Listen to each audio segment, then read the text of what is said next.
the Oracle of Delphi or Delphi was so important. I mean, they went to war based on their answers. That's how serious they took it. Just like, giving that type of example, they took it very seriously. It's a very sacred act for them back then, for instance. So, and then now we're here fucking around with cards. Yeah, and pretty much.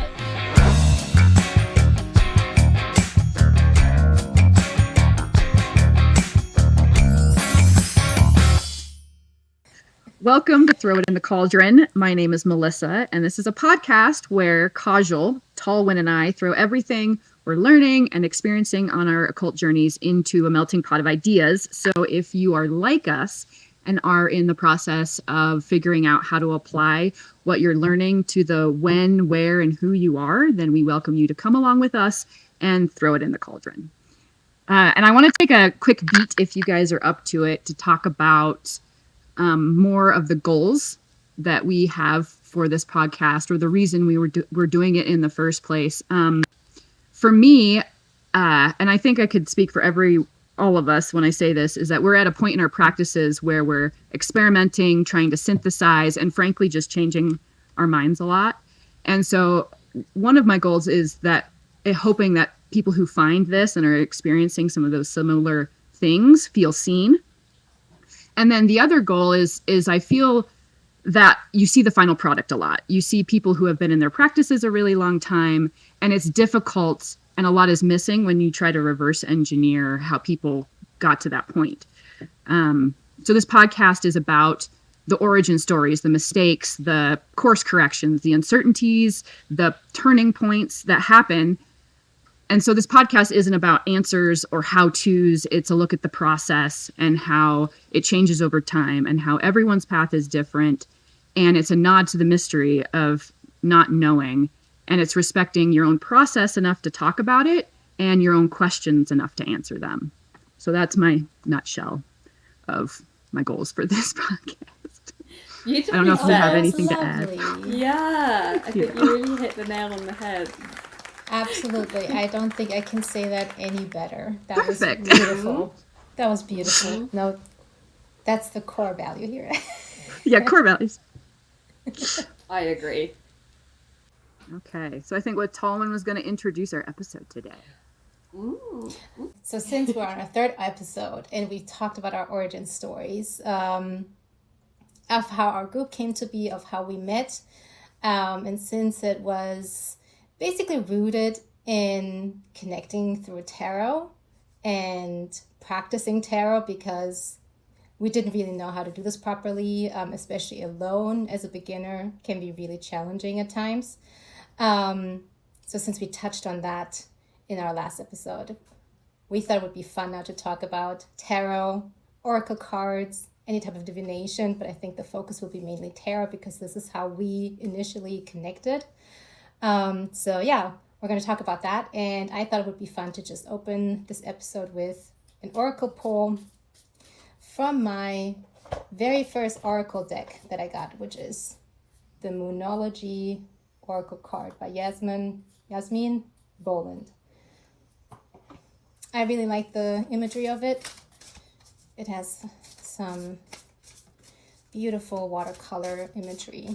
It's very dreamy, so this is why I really felt drawn to it in the first place. Yeah, so let's see. I like that one. Thank you. Let's see what it has to say for today's episode. Anything we should know. Anything that we should receive. Oh. Ooh, that's nice. So I got the new moon in Taurus. Ooh. Which says prosperity lies ahead.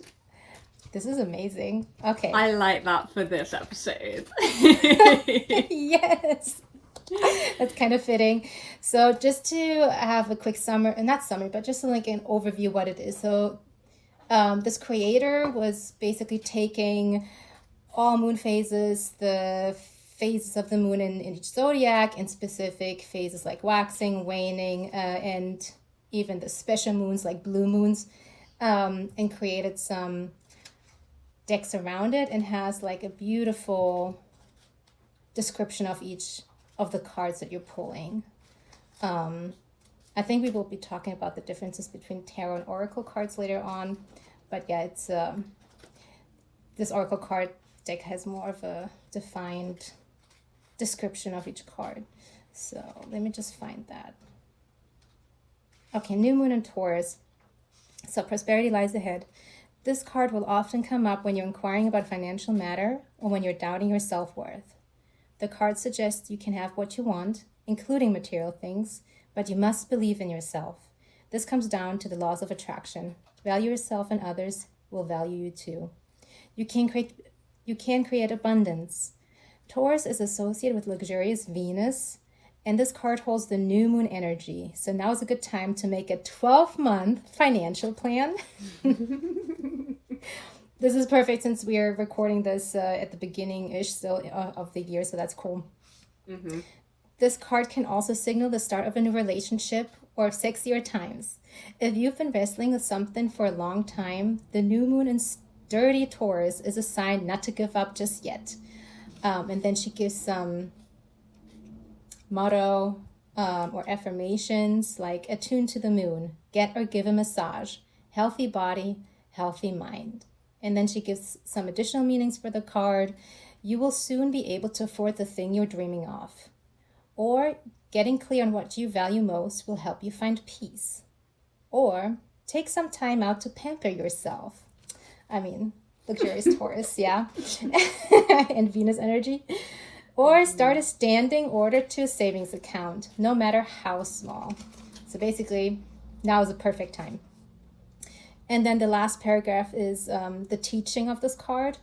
We often feel that it's somehow wrong to focus on our finances, but the truth is that money can make life far more comfortable from a physical point of view.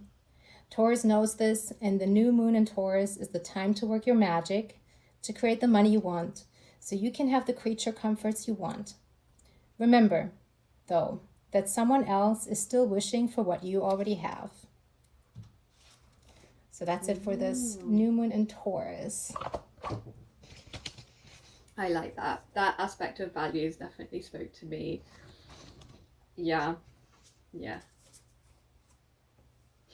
I thought I would also pull tarot cards. Just check in with the general vibe. Let's just see what's going on in the vibes.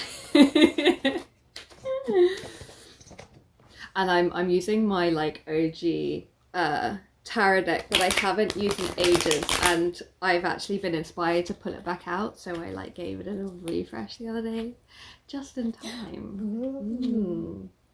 I'm not sure if I know which was your first deck. Well, technically it's my second one. Okay. Yeah. But this was the one that I was practicing with like all the time. Okay, general vibe. What's that saying? Oh, 3 of 1. Oh no, 2 of 1. Sorry, my bad. 2 of 1s. I got 2 of 1s today in my reading.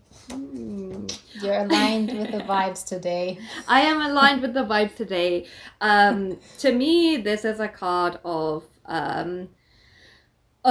seeing the potential and preparing for the potential, and inspiration. So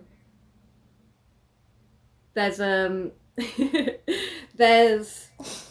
everything is like what's the phrase? Like all potentials are there in, you know, the quantum field. You just gotta align, find that balance, you know. That's so strange that I got that twice today. But yeah, the vibes is good. The vibes is really looking ahead, like this is the vision, and preparing the vision, preparing for the vision. Ooh, I Something like that. It's so cool. I mean, if Melissa wants to pull one. Yeah, I did while you were talking. I'm like looking up. Oh, okay. I'm thinking about how to like pull all 3 together, but I pulled. I was about to. That's why I'm like. Like, how are we gonna pull all together? So my one of my decks, if we're showing off decks as we're doing this, is called The Art of Life by Charlene Livingstone. I like that. This one's so it takes famous art pieces and pairs them with the tarot. So the one I picked was the King of Cups. Autofocus, King of go. Cups. Probably backwards for y'all. No. It's a good thing That's to be rich cool. and to be strong, but it's a better thing to be loved. That's so Yeah.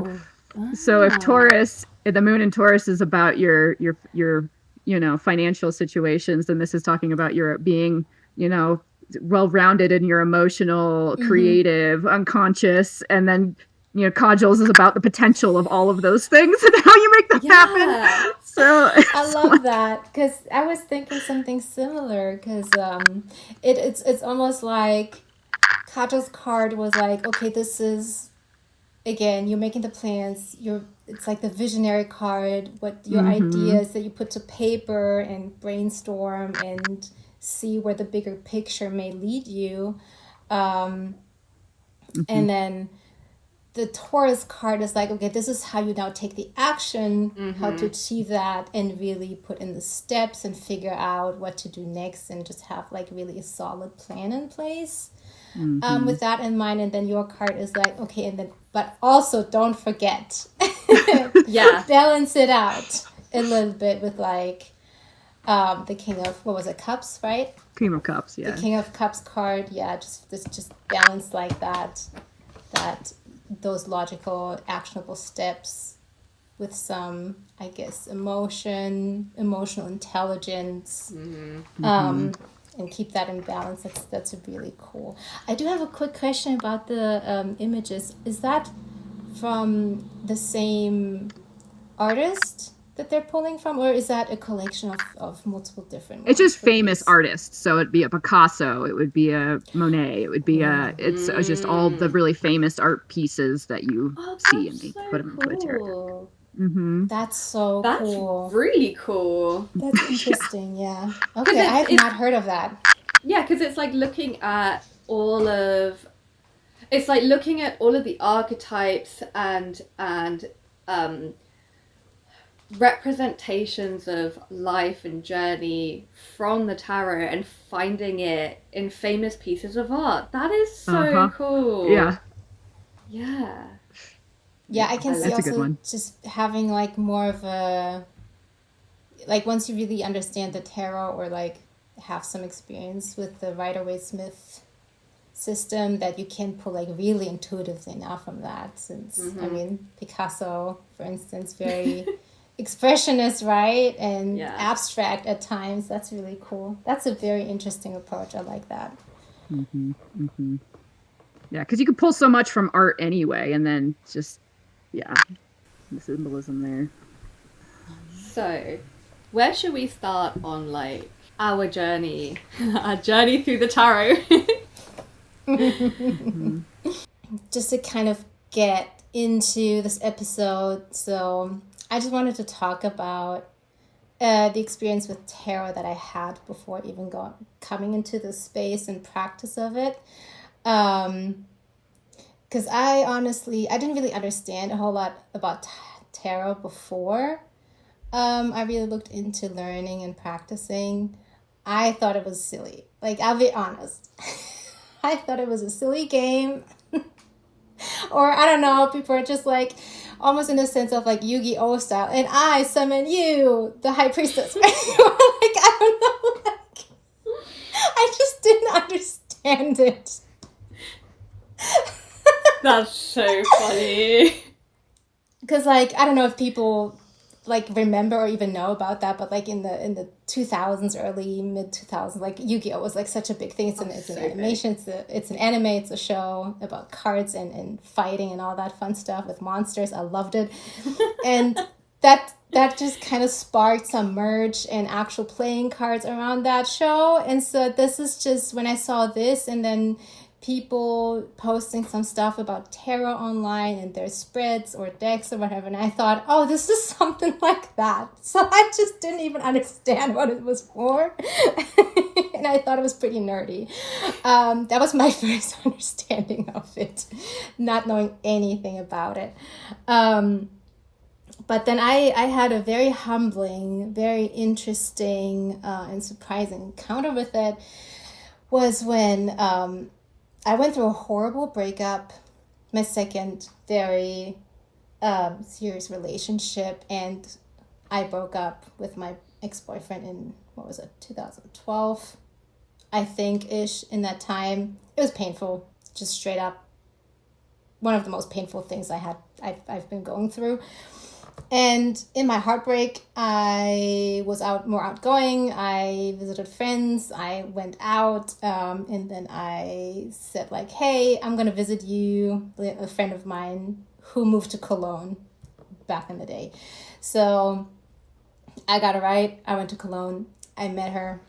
We had a really good time, and she was living in some form of, because I think she was studying or going to school, some form of student dorm kind of situation. It was like an in-between thing. So she had a roommate, I think, and she was visiting too. And she was really practicing for years, I think, tarot now. And she was offering to give me a reading. And I was surprised because, like, again, I wasn't really asking for any of that. She was just offering. I was like, yeah, cool, whatever. Like, I'm open to anything at this point. So she gave me a reading, and oh my God.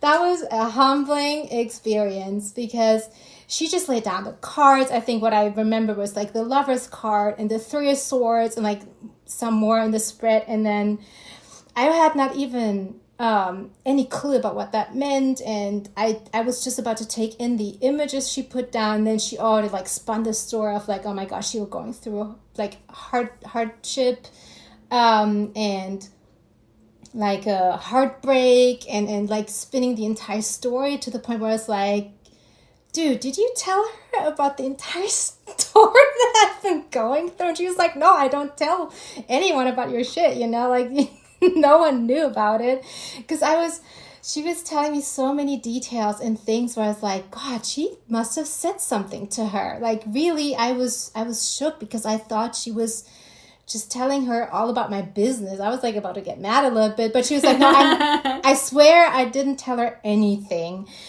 And again, it was just so accurate that I was surprised. I was humbled. It just reflected like a lot what I was going through back to me. I think that's what's really important just to add, is that these were not things that I didn't know. It was things that I did know, but I just didn't want to face it. And I did not want to really face this type of reality. And at the same time, it was also a reassurance of my feelings and emotions that I've been going through. Because I think back then, I was really trying to avoid all of that. I just kind of shoved it deep inside, and I just didn't want to face it. I didn't want to look at it. It was just like really breaking me. And I couldn't. And that was just a very interesting experience to have to face that. So I kind of like, that was my first experience, and I've never forgotten that experience ever since. You would think that this would spark some, I don't know, path into tarot, but it would like just about 10 years later or so. That's when I really started to look into it. Again, like, someone really has to just, I don't know, like punch me in the face and like really like, oh, tarot, you should look into that. Like, I'm just so, I don't know. Like, no, but someone has to like give me those signs. But you'll also, you find certain things when you're ready to find them for yourself. So, That's true. Yeah. You probably weren't ready to be diving into that at the time. Probably not. But that's true though. Like, that was a really humbling, really interesting experience. I was surprised. Again, I was about to throw hands because it was so accurate. It was really eerie. I was a bit creeped out in that sense, because she just knew so much about the situation. I just didn't know who she was, like she was a stranger practically, and she was like, this and this and this happened. Like, oh my God. So yeah, no, that was really interesting. I'm just curious what your experiences with tarot are before we met. Yeah, I think a friend of mine had a deck, and that was the first time I ever saw it. And then just when I started to get into occult stuff, I bought myself a deck and watched YouTube videos. So there wasn't a lot of prior experience. So yeah, what about you? um, um, oh my god, so I hadn't. The only experience I had with tarot, before I started getting into it, was a friend of mine back at the time had mentioned that they were learning and practicing and offered to like write me up a reading. But it was a long reading. I couldn't really, I didn't really understand it. That was like the only, it was like taking my birthday and looking into my, like, the date of my birthday and all these cards around it. It didn't make any sense to me. I thought it was cool, but the write-up was hard to read at the time. And then that was just like left in the past. And I had no interest in it for quite some time. When I had started reading Sacred Sex by Gabriella Herstick, there was so much discussion about tarot in that book, because she uses tarot very heavily in her practice, so it was just very much part of that literature. And at the time I was like, oh well, I guess I gotta buy one, because at the time I was a little bit sucked in by consumerism, so I was like buying this stuff thinking, you know, oh, I need all these things to be witchy, whatever. And I didn't actually start practicing until so I bought it in like 23, and I actually didn't start. I think I like pulled it out once and tried to do a reading, and I was just like, what the hell is this? Like, I do not understand. And also I pulled the Hierophant in that first reading, and that was one of the hardest. I still have beef with that card, like up until like now. Yeah, and so it wasn't until I joined the community in 24 and learned about tarot where I actually started practicing with you guys as well. So like pretty much no experience beforehand, and only really got into it because it seemed like an essential tool that every witch I could find was using online. So I did. And I love it, and I still struggle to understand it, but I still love it for some reason. Yeah, what did I say here? Oh yeah, the other thing I forgot about before I started practicing in 2020, which was, I think it was after getting that kind of reading sent to me by a friend, I got into so I lie when I say I had little experience. I had little experience practicing myself, but I got into this YouTuber who just like did readings. So I used to listen to a lot of readings, and those are readings based on like zodiac signs, and obviously, well, not obviously, at the time I had no idea what like my rising and my moon was. I just knew what my sun sign was. So I was always looking at the readings based on my sun sign. But yeah, that's as far as my previous experience with it goes, and I didn't actually get any readings, like professional readings, done for me until after I'd really started practicing with tarot, and I'd got a couple of readings from the person who ran the community, and they were for the most part quite accurate. And I say for the most part, I have my reasons why I had my doubts, but I don't know if that just is something that just is my own work to be dealt with, you know what I mean? Yeah. So that's kind of my initial situation with tarot. Mm-hmm. Yeah. Mm-hmm. And I think one of the misconceptions, so I was talking about one of her misconceptions early on for me, and I don't know how you guys feel about this, but I think there's a lot of pressure to memorize the cards. And so I didn't, Yeah. I was thinking that you can't be good at tarot until you memorize the cards. And I don't feel like that's true anymore. All memorizing does is make you faster at tarot because you don't have, Yeah. that's all it does is like, instead of, I'll do a reading for my partner and I'm like, okay, go away for 30 minutes. I've got to go like think about this. You come back versus being able to do it on the spot. So I don't think it makes you any better or worse memorizing. It just makes you faster. Yeah. I agree.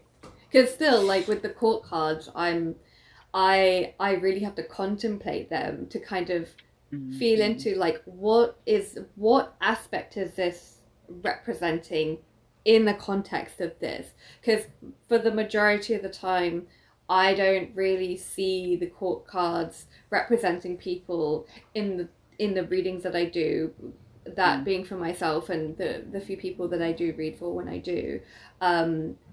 And I have to really consider, okay, if this is referring to a person, who is it referring to?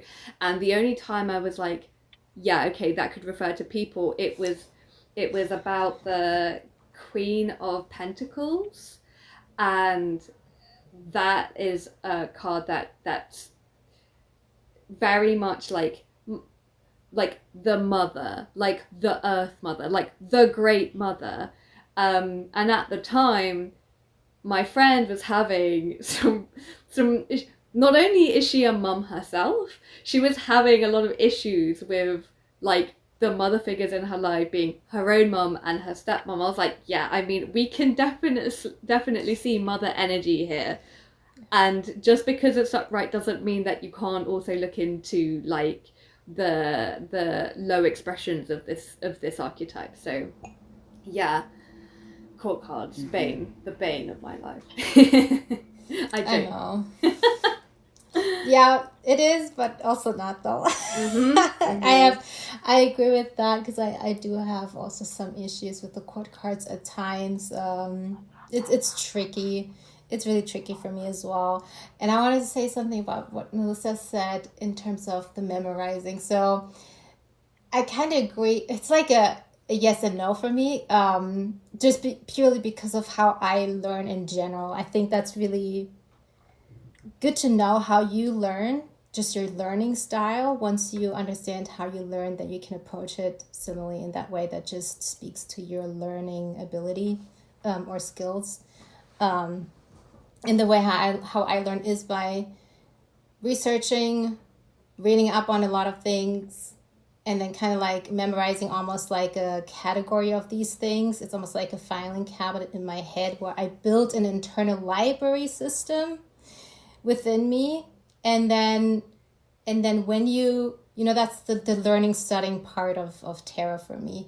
But then doing the readings is then more of, I don't know if that's really the intuitive approach, but like the things that come to me in that moment during the reading is probably like the things that I just kind of, because like during the reading, I don't know if that's like really a full intuitive approach or not, maybe it is, but like once I have established more of like that internal library of the meanings of the cards, as keywords and whatever, and descriptions, I kind of can, then in the moment of reading, I can kind of like almost like pull up those meanings in the moment, and whatever comes through as like the first words or impressions from that, that's what's kind of more available to me in that reading, and that seems to be like important in that moment. Obviously not every keyword and everything in that card and description is going to be of the same importance. So does that make sense? I don't know if that makes sense, but it's like that's how it works for me. Yeah, because it's like the impressions that are relevant to the context, because it's got to be contextual, and I think that's also one of the things that was the most difficult for me when I began my readings and like in the process of learning how to read was, okay, I understand the overall meaning of this card, but how does it relate to my question, and really marrying the archetype and energy of each card. And I say those terms loosely, by the way, very loosely, and apply that to the context of the question.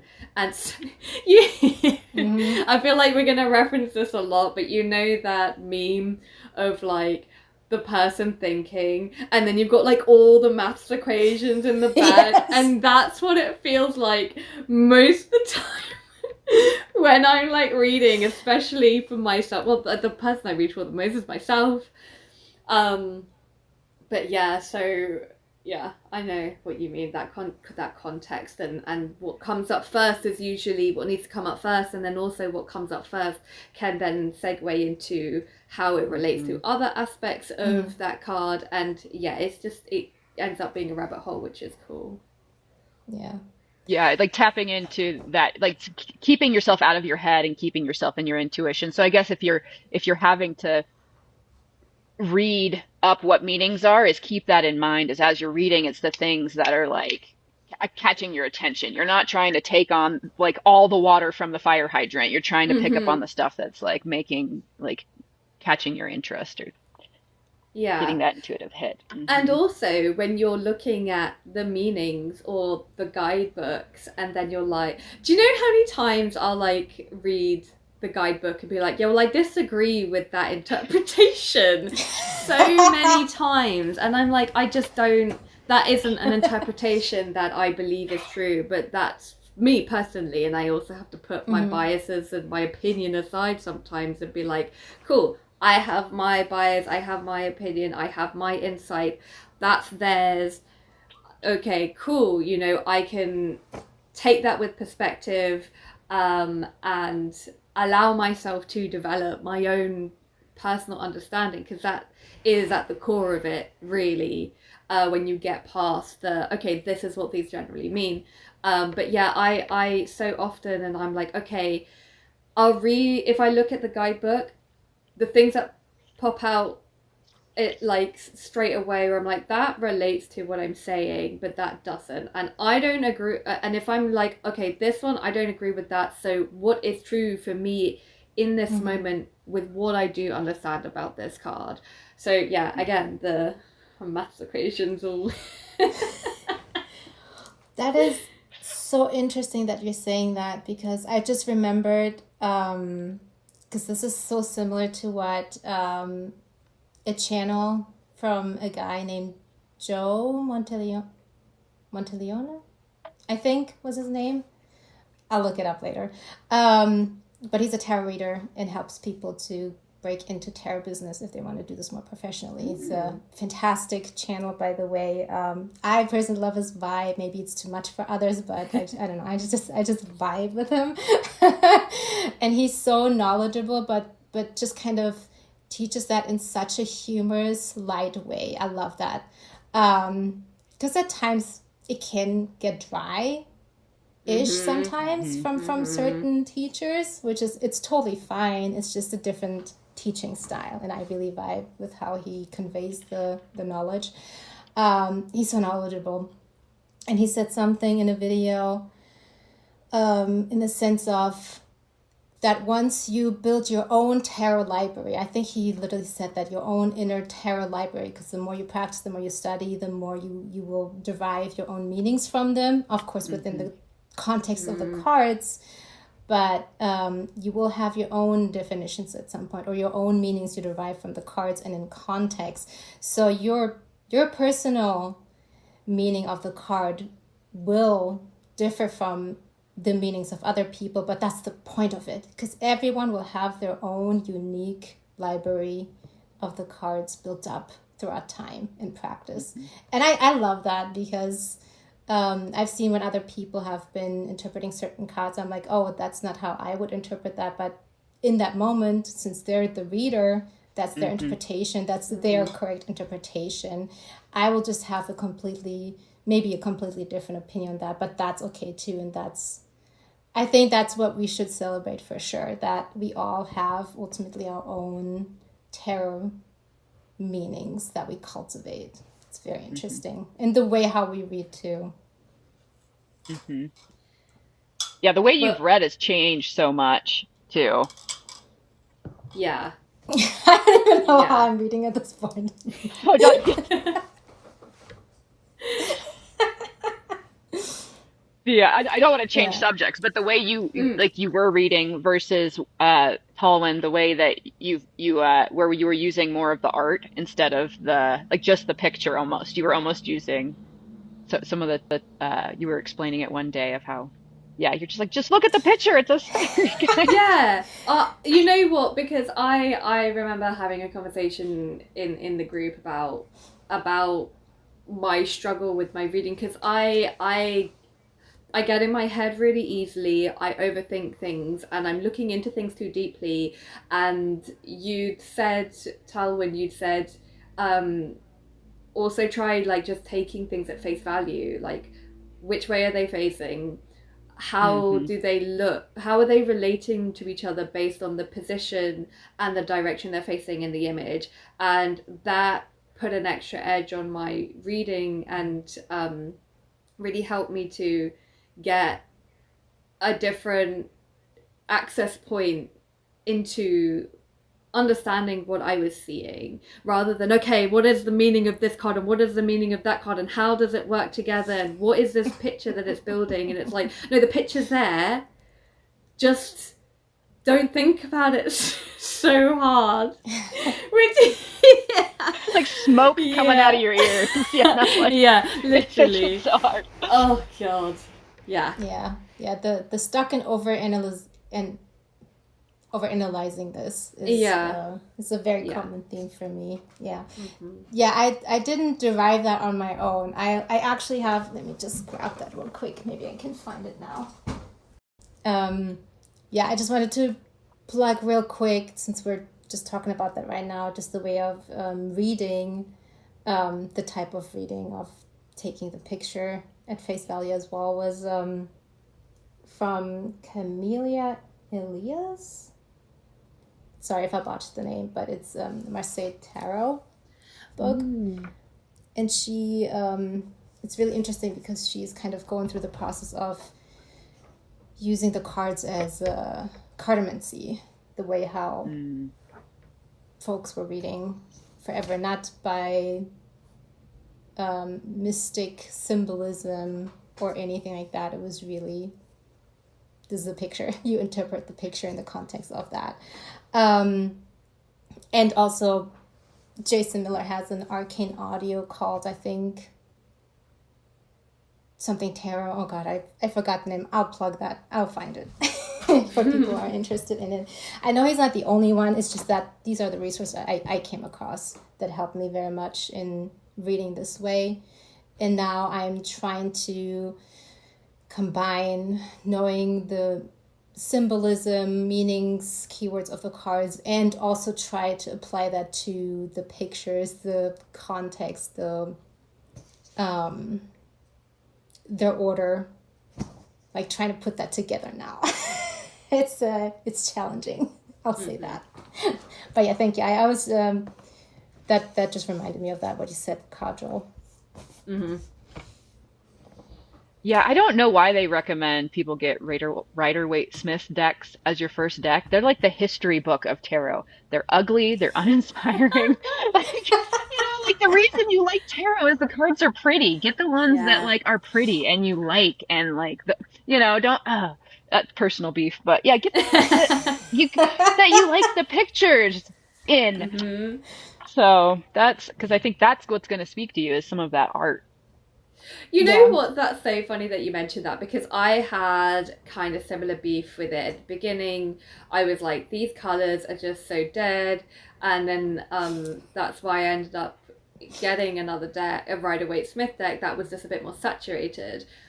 And then I was so bored of using that deck. And then so I got a new deck, which really felt like it helped my readings because it required me to kind of think a bit differently with different imagery. And what's so funny is I feel like I've gone kind of full circle, because I'm like, it's like the classic imagery has now grown on me, and I'm actually really keen to oh god, I might even at some point be getting another Rider-Waite-Smith deck. The one that don't even get me started, but Talwyn, the one that you showed me, I can't remember what it's called, but the one, that one that you've got there. What is it called again? It's the Centennial Edition, I think it was called. Okay. I can find the box in a second, but yeah, this is just... Just, because the colors and the illustration pictograms is very much the original way how Pamela Smith. Mm-hmm. Pamela my Coleman God. Smith, I think.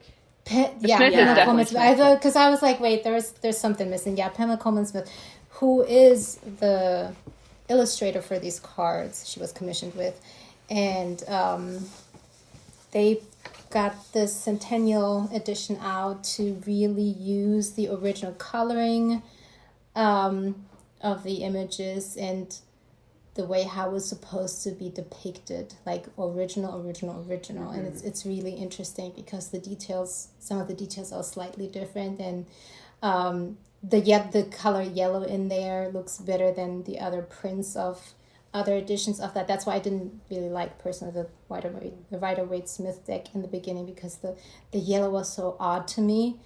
But this is a better yellow for my eyes, at least. And yes, it's very interesting. Very interesting, for sure. I really started to like working with this deck because of it. Like, I can see now So why. interesting. That is interesting. I'm keen to get that at some point, because literally since I found this account on Instagram, which I can't remember what they're called, and I'll link it below, but I like the way they are looking at the symbolism in the card and really kind of bringing in psychological aspects to like the esoteric and Jungian psychology, and I want to get the Jungian deck in the book in it. Honestly, I'm pacing myself. I haven't bought anything. I've not bought anything, and I'm very proud of it because I want a lot of things right now and I gotta let it find me this time. But I love also the psychological aspect of what these cards represent, and it was specifically the card of temperance, and looking at a deeper meaning behind that card, that is not just about balance and harmony, because I had a lot of struggle with that card of what it really meant, because it's the card between, I think it's like between death and the devil, but correct me if I'm wrong, I'm just going off what I think I remember. And it's talked about being like that as part of the dark night of the soul, and like, you know, it's not just about harmony and everything's in balance, it's about how can you find the balance and harmony when you're about to like go through it. Like, how can you keep yourself together and not give in too much to like restriction or excess, or, you know, disassociating completely when it's all fucking going on around you and in you. How can you find the necessary center? That, you know, I mean, I'm like, you know, just going off kind of what I remember, and also partly my own interpretation of what I understood about what they were saying, which changed my view of temperance, but also put into perspective the card I'd pulled for December in my yearly spread last year, 2025, because December was a dense month for me and I couldn't place temperance in it. I was just like, I don't know how temperance really sits in this month of like just everything that I was feeling. And then it was literally like I was the first week of January, I'm walking to the doctor's, I'm thinking about this card in the context of December, like what was that showing me? And then I sit in the doctor's, I scroll through Instagram and I see this I see temperance. I'm like, okay, that's interesting.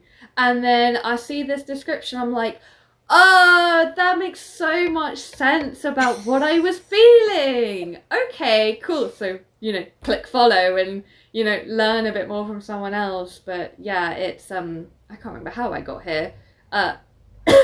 Oh, that was my inspiration into revisiting the classic deck, and that's yeah how I got there. But yeah. That's really cool. I have not seen this type of definition or meaning behind temperance, because I do agree with you, Kajal, there as well, because there's so many cards I don't understand. I truly do not understand, even though I read over their meanings over and over again, their keywords, whatever, but sometimes it's just like I just don't understand what that means in context, in my question, whatever, even by itself. I just don't get it. And I mean, to this day, there's just still cards I'm looking at a wall. Like, Yeah, this is yeah, just yeah. how I can Yeah. describe it. It's like I literally get nothing from it at times. And then I saw, it's been months ago, there was I think a launch of SARA MASTROS Fool's Dog Tarot app, I think it's called.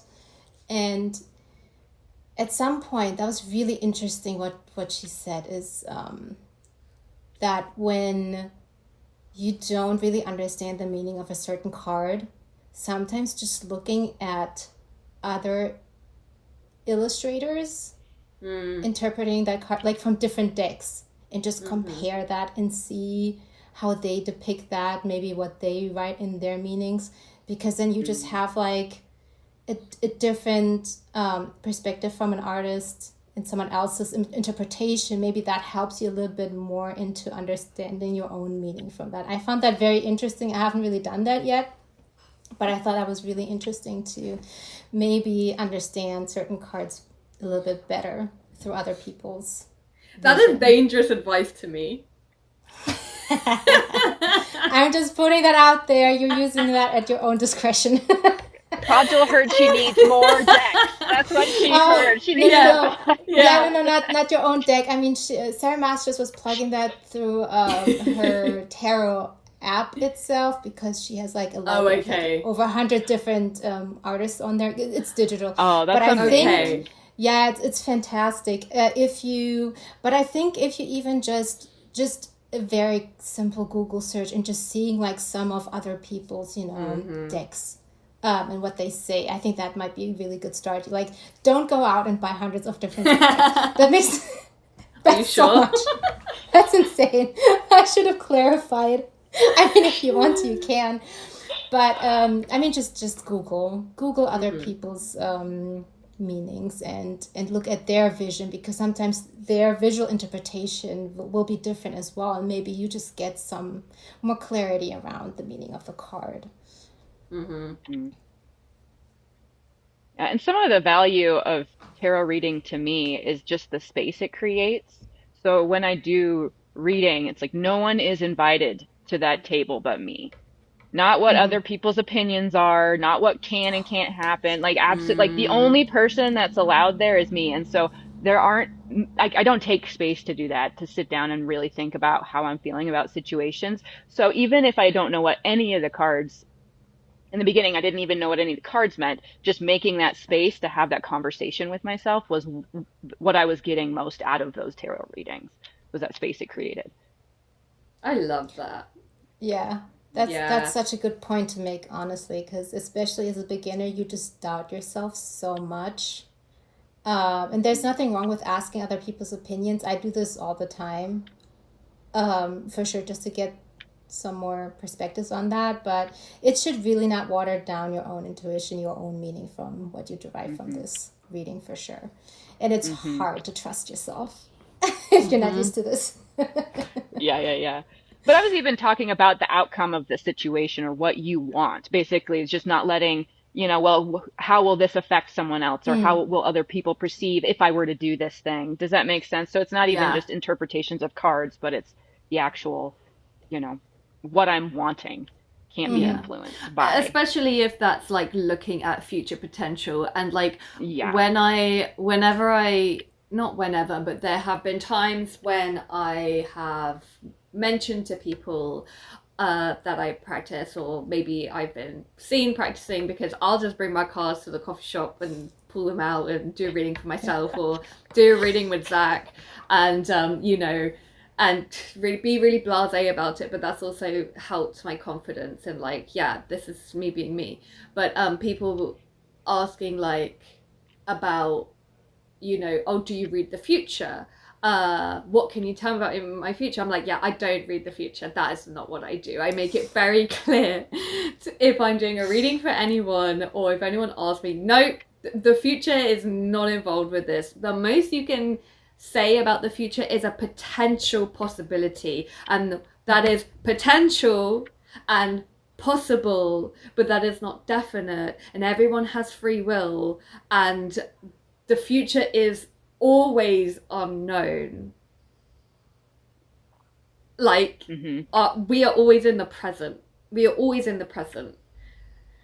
So yeah, that's an interesting one. And it's interesting because that was one of the reasons why a friend of mine wasn't sure about getting a reading, and also partly because they used to be Muslim, so you know there were issues with like, no one can tell you the future, God is the only person who knows the future. And when I explained to her, I was like, yeah, it doesn't tell you what's going to happen, it's a mirror, it's a reflection, it's all about looking at what's going on, reflection of like your internal world and potentially what's going on in your external. Then she's like, right, okay, let's do reading then. I was like, oh, okay. Like literally in that moment she's like, yep, you can read for me, and we've never gone back. That's so cool. That's funny. Yeah. And now she's looking at getting into like I Ching, and I'm so excited because she's like, I'll read for you. I'm like, yeah, you fucking will. You better. Oh, that opens a whole can of worms of other divinatory systems as well, because obviously Tarot Oracle is not the only thing that's out there, just like as you mentioned, I Ching is in there. But I wanted to just ask you a question then, since you already mentioned that, if you're open to that. So then how do you use tarot? Like, is it more, because for instance, Planet Weird, Dana Newkirk, in a very, very illuminating, fantastic episode, she has been describing tarot when she's using it as a tool of introspection. Super interesting, fascinating episode. I'll find it. Anyone who would like to watch it, it's a wonderful one. Please. But yeah, she has been using that forever as a tool for introspection, and just, as you said, like kind of mirroring back of how she feels that she was just maybe not aware of necessarily. And other people are using tarot in a different way, so as a tool. So like, how do you use tarot? I'm just I'm curious. So what, me or yeah? Both of you. Well, I mean, everyone. Yeah, it's not all about me though. Says the Leo's. Says the Leo. What was that? Leo Moon. Leo Rising. Oh, Leo Rising. That's Yeah, right, Leo Rising. I can't help it. What was I saying? I definitely use it for introspection, and I also use it to just gain some extra insight into situations, like anything like that I'm not seeing, or like you know, potential advice. But I see that advice as like something being reflected to me that I need to consider. So a lot of it is very reflective and introspective in the way that I choose to read. I think I'd probably identify with that mostly at the moment in this current point in time of my journey. Yeah. Okay. I'm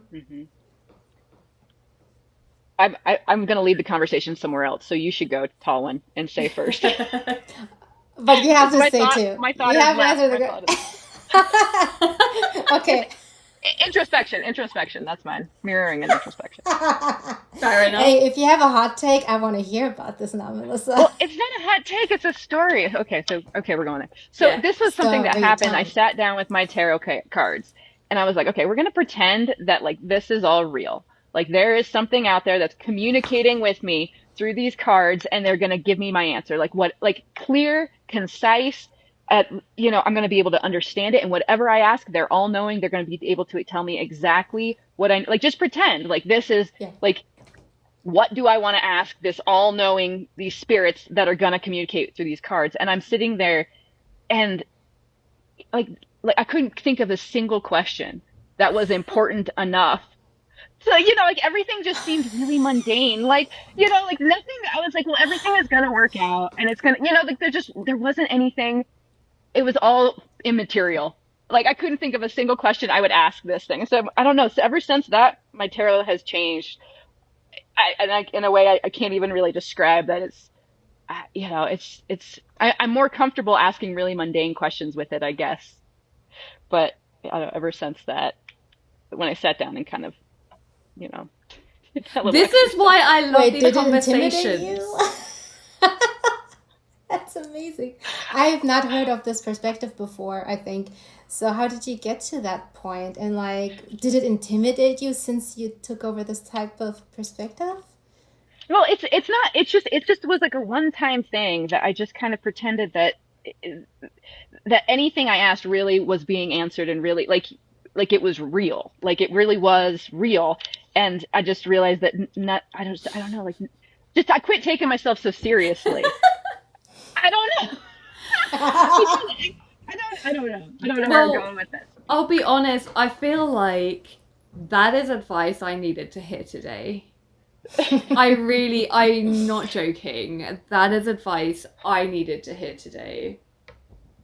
You're welcome. Yeah, thank you. Do the exercise. I See will. what comes up for yourself. I'm really going to do that.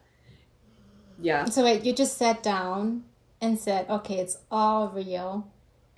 It's all real. What do you want to ask? What do you know? What's your all-knowing question that's so burning that this that they could answer for you? And I was like, I guess I don't have, it's just like, what should I buy or who should I go talk to? It's just like it was all like didn't matter. Yeah, like because in the grand scheme of things is what it kind of came down to. I guess it's like kind of completely zooming out and then seeing just how insignificant everything is. It's like it just changes your perspective, and it's like, well, what could I possibly ask that would be so transformative right now in this moment? And it's like, almost asking that alone is the question, right? What could I ask that would change my life forever? And then you're like, well, yeah, what? Like staring at a starry sky or like standing on the mountaintop. You're just like, I guess it's, Yeah. Existential. Yeah, an existential crisis. That was nice.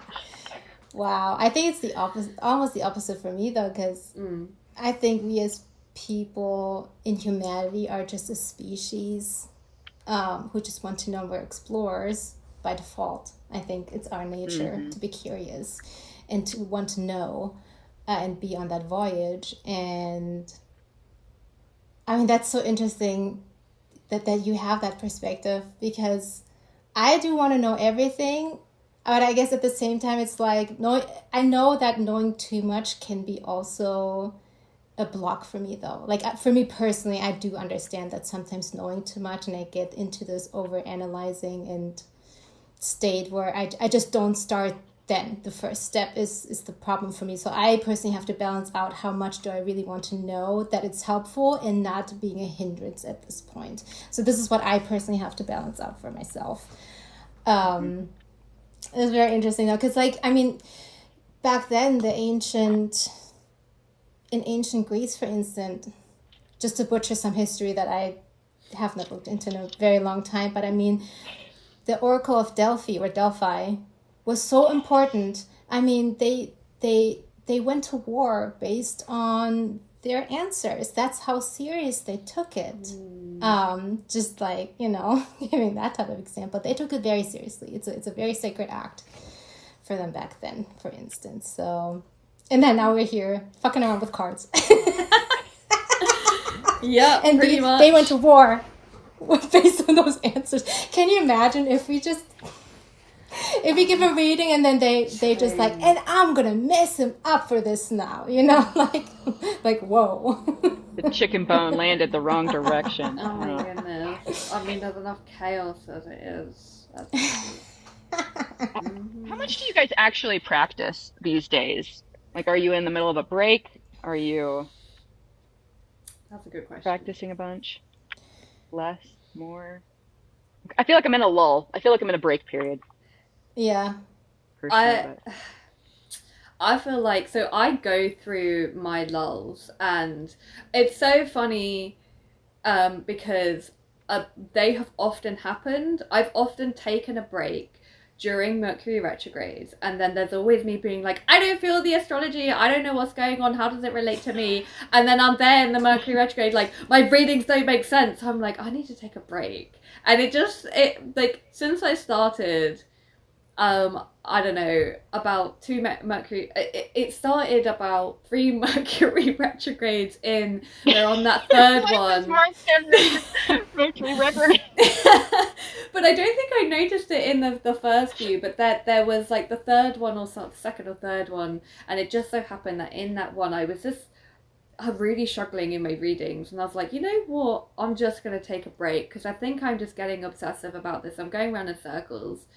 And then more or less I think it must have been every other time we would go through one, I'd find myself being like, yeah, I just need to take a minute, and then come back to it. So I had started off not feeling like, but practicing like daily, and then finding myself needing to take breaks from it. And I think that has a lot to say about practicing reading for yourself the majority of the time. I think that can become like, what I felt like I experienced was fatigue in my reading, of like, I'm not getting anything, I'm just hitting a wall. And so once I took that first break, I got a bit more comfortable taking breaks after that. And at the moment, I'm not practicing as regularly as I'd like to be, but I've gone through like quite a bit of a break of not reading at all, to I'm reading sporadically and just slowly building up my reading practice again, because I'm wanting to read on a more public level anyway, also to help me practice. So like, sharing my readings publicly, offering readings to an extent, also to help me read colds, because I'm always reading hot for myself, and I'm always reading hot for people I know. And you have a sense of bias when you're reading for people because you know what's going on in their life for the most part. I know what's going on in my life. I'm full of bias. Uh, Also, shout outs to Serena St. Sinclair, because we were chatting the other day, and she was saying to me how, like, so she's gonna do like a reading at a thing, and the woman that she was like, I don't know if it's the woman who's arranging it, but someone involved, they were talking, and she was saying, like, Serena was sharing her doubts or something, and that was in relation to like how she reads for herself, and that she can get really stuck or something like that. And the woman was like, yeah, I don't read for myself, I read for other people, but I outsource the reading for myself because I'm full of bias. Why would I read for myself? And I was like, that is such a cool perspective. I'm still going to read for myself, but I was like, it is a good thing as well to get readings from others, and also professionals. And it's so funny how little synchronicities are happening at the moment, because I've been working a lot with the World Unknown tarot deck, and I just decided today, before I went into the cards, I read like part of the introduction part of that booklet, and it was saying about like personal readings, and she was saying that it's really important to get readings for yourself, and getting readings from friends are fine, but it's also really important to get readings from professional people, from professional readers, because you get to see how they handle the cards, how they interpret the cards, and that helps you to also like see that, and also reflect on yourself as a querent and a reader also. And I was like, God, that's so weird, because I I know I've I know I've already asked you to like do me a reading later, but after some conversations on Saturday, I was like, I need to get a professional reading about my questions, my not concerns so much, but my oh, I don't know what to call it. Just this space where I'm like, I need a third party perspective. I can't remember how I got here. Once again, how did I get here? Taking breaks. That's Taking breaks. Yeah. Yeah. Taking breaks. So like, yeah, I'm wanting to get a proper reading for myself on the thing that I want a reading on, and I'm in the process of picking up my personal readings and also wanting to expand and do readings for others more. So I'm really working with the cards, and I think that I'm also going to be in the process of really working out whether it matters to me if I want to be reading for others with a certain deck or certain decks or not, because at the moment I'm just gonna read with what I feel like reading with. I even have my favorites in, like, I mean, we all have our favorites, but I have my kind of defaults as well of like, well, this is what I'm working with, so I'm just gonna work with this and forget to just open up a little bit. But yeah, in the process of coming out of quite a big break from reading. What I find interesting is that I was reading so extensively, especially in the beginning, because I wanted to learn, obviously. But then it's I think similar to you, Kajo, that like at some point it was just too much. I was just overwhelming myself with everything that I couldn't even get any meaning out of this. I could not read that properly. So I had I think also a 6 months break from that, and then coming back to it again later, and just heavily reducing the frequency of reading cards, being more mindful about it, I guess. And that really has, through that break, I think just processing the information. I need more time to process this properly, honestly, and then slowly integrate that, internally building up my, again, library around this has been really helpful. So I'm just seeing the cards in a slightly different way now, which is good because that means process. And what I'm really curious about is that how, because I've been seeing something in the sense of, okay, well, you're reading the cards, but what do you really get out of them ultimately? Are you really taking their advice? Are you actually taking steps to do something? Or you're reading and that's the end of it and then you never touch it again? Because I've been falling into that trap myself where I just constantly read for myself. But ultimately, what am I doing with it? I didn't do anything tangible with it. So just very curious, how do you see that? I think this plays back into a lot of I read a lot of the books, but how often do you do the things? This is yeah, true. Back into that, you do the readings, but what do you do with them? Do you do anything with them? That's just a good point. I hadn't even considered that.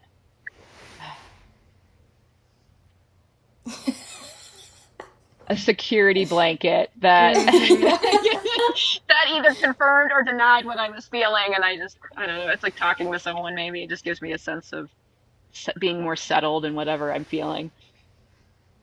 Okay, so I've not really applied. Yeah, it's a good point. I don't know that I've ever been I'm gonna go do the thing now. It's hard though, right? Because you're doing the reading and then ultimately, what do you do with it? Do you really integrate and apply what you're learning from that? And I think this is where I then now try to be more mindful of readings, that if I'm taking a reading, I kind of have to make that promise to myself, whatever I'm getting, you have to apply that or do something with it. Sorry, I'm so sorry. I think the recording just finished. Oh. Too full. Yeah, I agree. I mean, the actual application of if you're asking for advice or deeper insight and you're getting feedback from the cards that you've, you know, pulled, laid out, interpreted, the application, I think, is the hardest part, at least for me. And I I personally don't feel like I'm very good at applying. I tried, and I remember feeling really bummed about this. Like, I do all these readings and then I don't know where I'm applying it. I don't know where I'm putting in what I've been like told from the what's the phrase I'm trying to think of, the divine inspiration. Yeah, divine inspiration, but like, oh, the powers that be, that's the one. Okay. But I don't know if this was just like to comfort myself or to cut myself a bit of slack, which is, well, if I'm at least writing down the interpretation, that's what is meant to stick with me will stick with me. Although I'm reflecting on one that I did at the beginning of the year, and it was relating to liminal spaces, and I am not sure where I've applied that advice that I got from that reading. I actually think I might go and revisit what I wrote. But yeah, application of any advice, I don't feel like I'm very good at that. I feel like it helps me to expand my perspective at the very least, and sometimes just reconsider something. Sometimes I'm getting a bit of validation in like how I feel and what I think about the situation, or something like that. Sometimes it's challenging that. But when I'm asking for advice, maybe that's where I'm going wrong and hitting the walls, hitting the wall in my reading, because it's like, bitch, you're not fucking listening. Why am I going to give you more advice? This is such a good point. Yeah, I've never even considered this question. Oh, I love this. Mm-hmm. I didn't want to put you on blast. It's just because I realized through that journey that at some point I just constantly asked or did spreads or asked cards or whatever, but then ultimately it just got muddled because I was either asking the same questions over and over again, or rephrase that, or let me clarify with 5,000 more cards. You know what I mean? So I definitely got into this trap where I just realized I couldn't really move forward with any of that. It was like receiving so much input that I could not really sort it out for myself, and that's why I just kind of got stuck. But that's just a personal observation that I had over the years now. So that's why I just find that so interesting, of like just holding myself accountable, because I definitely did not apply that much myself. So. Well, also to expand on that, I think what also kind of became a drag in my tarot practice is like doing daily readings, and feeling like I always had to ask for advice, and the regular, like the very frequent readings of like, oh, what should I do here, or not, well, I mean, what should I do is a problematic question anyway, but like just the frequency of asking in a particular way certain things, I feel like it isn't helpful. And so I think what I also have come to I feel like the answer was so much better in my head before I started speaking. But like, oh, good.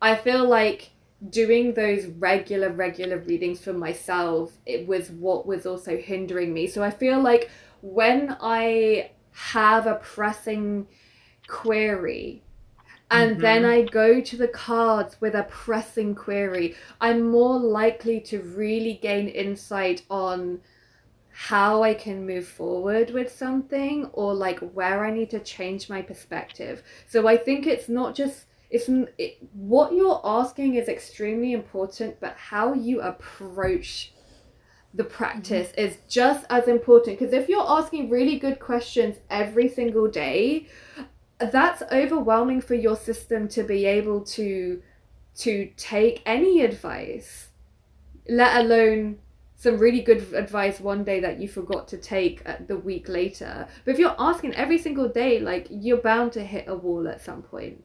Does that make sense? Yeah, I think that's also what has evolved in my practice. And when I did whatever that it was a mixture of tarot and oracle, because I love mixing them at just early in the year, and just the spread that I pulled was really relevant to the situation I was asking about. So I think this is actually a calling to go and revisit that. There's something that I've forgotten, and I don't often revisit readings. As I think will be I mean, I feel like this episode has been pivotal for me in my own practice already.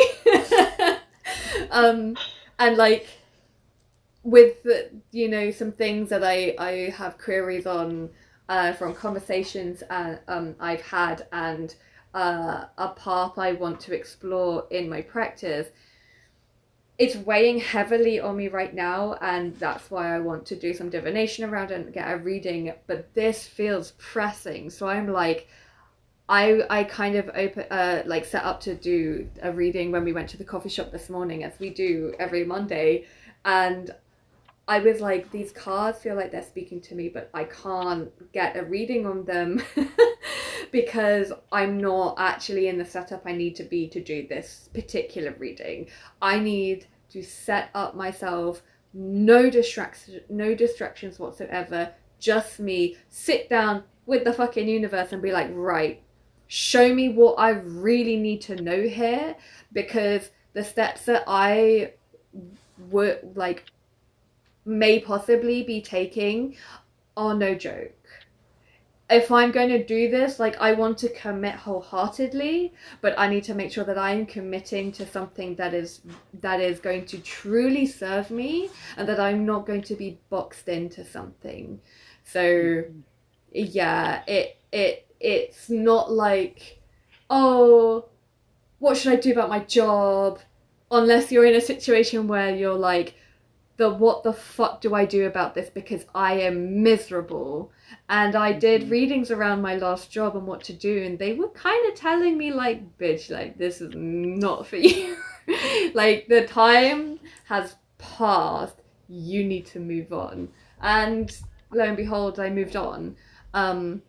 So your questions are extremely important. How you approach the practice is extremely important, because that is the platform in which your questions will sit, and the insight will unfold. Because I'm not going to say answers, because answers just feels like it because it's so open to interpretation.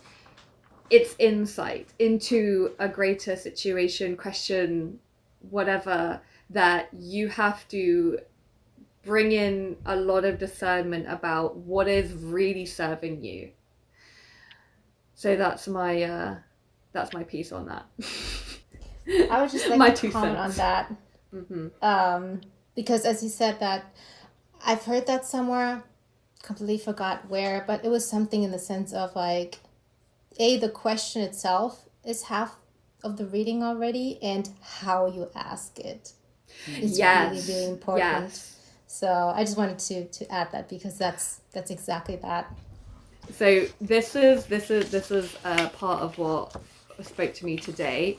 It said, this is in like the Kim Kran's pocket. Well, I've got the pocket tarot. I don't know if that's reversed for you. I think it's reversed on my camera. But the Wild Unknown, in the booklet, it says, before beginning any reading, it's very important to clarify what your current intentions and expectations are.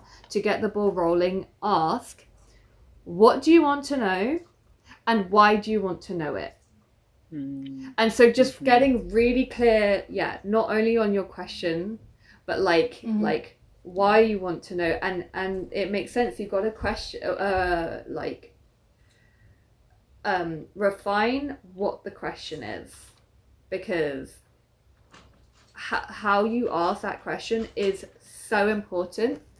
And it's really highlighted to me that I must practice how I structure a phrase and all of that with my questions, because I feel like I'm not always the best with asking, and I have to get better at asking the right questions, because that's a whole conversation in itself I can't get into right now. But yeah, the questions are important. How you ask, what you ask, how you ask. Yeah, I agree. I do a fun thing with decks, where I have one deck. This is probably tarot sacrilege, but when I have friends that are struggling or family members that are getting married or whatever, I'll like write them a little note, like, you know, happy birthday, whatever, and I'll like draw a card for them and put it in there and kind of tell them about it and send it to them.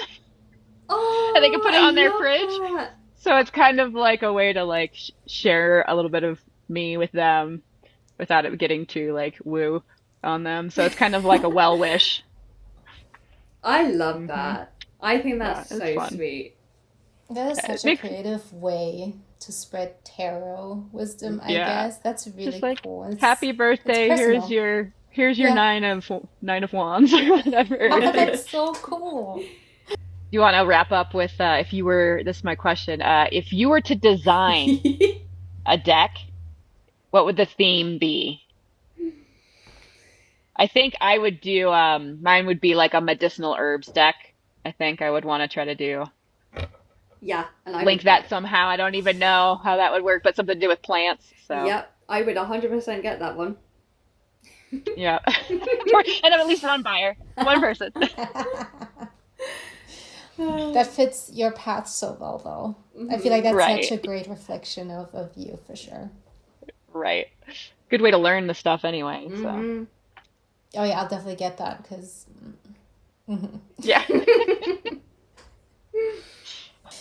I really love that question. It's such a creative one. So I came to, not the conclusion, but like, what would be really fun is to use underwater theme, you know, be it mermaid, sea creatures, whatever, like the deep sea, and pair that with like horror elements. I am a horror nerd. I just love horror in general. Actually, I'm a pretty dark person. Which not a lot of people know. And I'm just fascinated with horror movies and themes and all that. And so pairing that with something that I'm deeply drawn to forever, the sea, the ocean was always something that I was very fascinated. And then putting some combination of beauty and horror style or horror themes with it would be really, really cool, actually. Like a concept of horrifying beauty or something. That would be fun. That would be really cool. I love that. I would also get that. Yeah, bit. also buy that deck. Time to really start getting serious about drawing. What about you, Kajal? 2 things. I just remembered there's that deck that I've left in the bedroom that I think I'll just bring out for a quick show and tell next episode, because we're coming very close to time. But if I were to make a deck, and you guys know about this, so a deck for what did I call it? Like a deck for The non-believer or something. What's the something? non-believer. Yeah, it was. Yeah. The deck for the non-believer. And it'll be like, I don't know if it was going to be Oracle or if it's going to be Tarot, but whatever it was, like you can make Oracle with a structure. There you go. But like just like really silly things, but like calling you out, because I feel like there's a lot of like the cards will call you out on your bullshit, and then you're like, no, let's clarify it. It's like, no, just take the fucking message. And so like I really have to find those voice notes, but like cards like I don't know what one this was correlated connecting to, but like, you know, the card of sort your fucking life out, and another card being like, don't be a fucking asshole. Like, you know, where there's cards like, you know, remember to choose love when you feel like judging. choose love. And mine was just like, yeah, don't be a fucking asshole. Like, get your shit together. Drink plenty of water. You just drink plenty of water. Like, go to fucking bed. It's late. Touch grass. Hug a tree. You know, like when you're up late and you're like, I just need to get an answer on this question. You pull a card, like, go to fucking bed. Drink some water. Go pee. Go to bed. Like, I would Scream love. on the pillow. Literally. So yeah, that's the kind of deck I would make. I don't know what that tells you about my personality, but I just thought it was funny because at the time as well, it was fairly early on, and you know, Zach, my partner, he was getting involved with my readings, and we were having a laugh about it, and like what the deck we were brainstorming like what kind of imagery the deck would have. I have no idea, but I think I'll just get really funny pictures of people just doing dumb shit, and like, you know, the message is like you have the picture and you have the message like, yeah, okay, I'm guilty of being like that sometimes or something like that. So you know, some kind of probably very photographic, because if there's any art style that I would be able to do, it would most likely be photographic. Like creating like sigils is very time consuming, but maybe one day something related to sigils, I don't know, but definitely the sort your life out deck. The deck for the non-believers. Oh, I love that. Yeah. Did you guys want to touch quick on other divination methods you're interested in, or just save that for... Ooh. I don't know. I mean, I could list them very quickly. Yeah, I just, like, if you want to, we can. I'll just list them really. I've got a pendulum and I've got dowsing rods, and I really want to get into those because it would be nice to have a divination form that allows for yes and no questions. That's my take on that. I think that's the most concise you've ever been. I don't know if that's a compliment or an insult. I'm joking. I love you when you act poetic. That's good. But pendulum. But I also, like, I remember this, like, my first divination tool was a magic 8-ball. And I love that magic 8-ball that you shake it and it gives you, like, yes, no, maybe. And that was so effective, because if I didn't like the answer it gave me, then I knew what my answer was.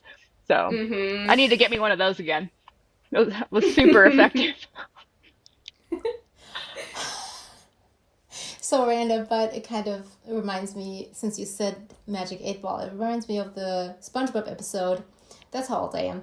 SpongeBob episode, like the old episodes where Patrick and SpongeBob were taking advice from a conch shell, I think it was. And I don't know, whatever it said, and then they were like, and the conch shell has spoken. They literally took like advice and action steps from the conch shell, but somehow it was always right. It was such a good episode, so hilarious. And Squidward was like a non-believer and got the consequence of that, though, doing the absolute opposite of it. And such a good episode. It's so hilarious. That's such a good divination tool, though, magic 8-ball. It's not been around for a while. I haven't seen that. I haven't seen them in so long. So I think we desperately need a tagline. So if anybody out there wants to throw in the comments what they think our tagline should be. What's our tagline, guys? Let us know down below. Yeah. So we publish an episode second Wednesday of every week, or we try to. So I hope you don't wish for this 2 hours of your life back. And yeah, else we'll see you next time and we hope you join us to throw it in the cauldron. Yeah, thank you for tuning in. Yay. Bye.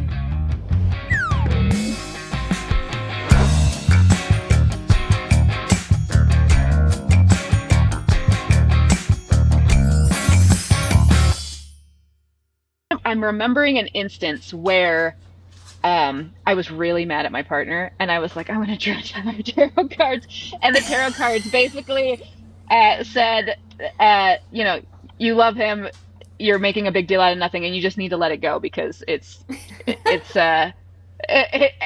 and I can't remember what cards I drew, but it just basically said that, it's not the most important part of what's happening, and you need to let it go. And so I was like, oh, okay. So, That's solid advice, though.